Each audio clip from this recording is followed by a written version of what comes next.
Hello today. Just a quickie today. We've been busy, so we'll have just a short presentation today. Martin Wolf in the Financial Times, Lessons from History on Public Debt.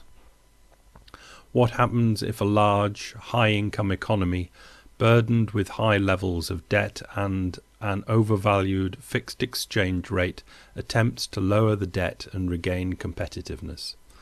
Is the way the article starts. It's about the new IMF World Economic Outlook PDF. I've got it downloaded. I'll tell you about it later. And comparing what Spain and Italy are up to now compared to the UK and other countries before and after both world wars.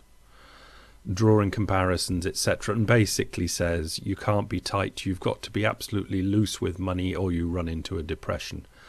And he's attacked in the comments for being just another person that says just spend more money and everything will be all right. I've picked out one comment, and that's just one comment, and we're going to leave it there.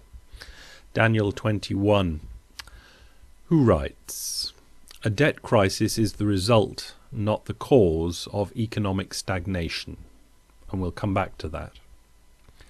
Credit extension is extended to offset falling demand in conditions of falling profitability. Again, it's a deep little comment, this, that it's worth coming back and repeating everything, but I'm not going to overstress anything today. I'll leave you to pause and read it through at your own speed if you think it better. This can paper over the crisis up to the unpredictable point where the private and public mountains of unredeemable IOUs start to collapse. That's the point that we're at, and unfortunately all we see is a sterile debate between those, such as Wolf, who sees more credit extension as the solution, and others who see austerity as the solution.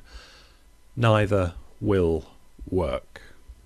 They are simply alternative policy routes to the inevitable depression now knocking at the door.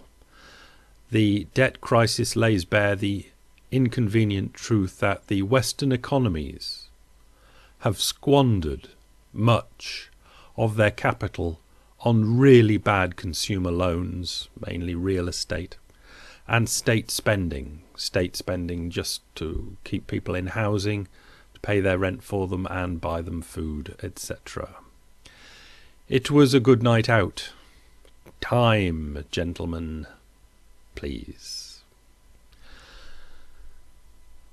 I said I'd go back to the start, so I will, but I don't feel like as though I need to now. But it's a good little comment, that. It just shows that the West has basically had its day, and we hope it enjoyed it, because it has only memories to show for it and very little else.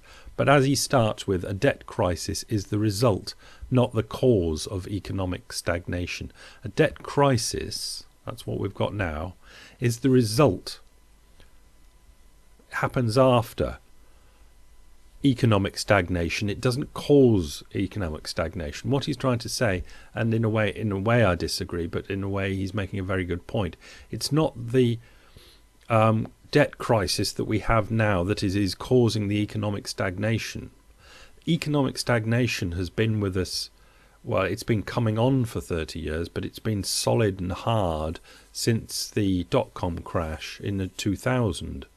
It is that economic stagnation that has caused the debt crisis, that lenders stopped lending, and borrowers now, who are slower up here than the lenders, have now stopped borrowing. Borrowers have stopped borrowing. Lenders have stopped lending, and that is the debt crisis, but it was caused by the decades, especially the last decade, of economic stagnation.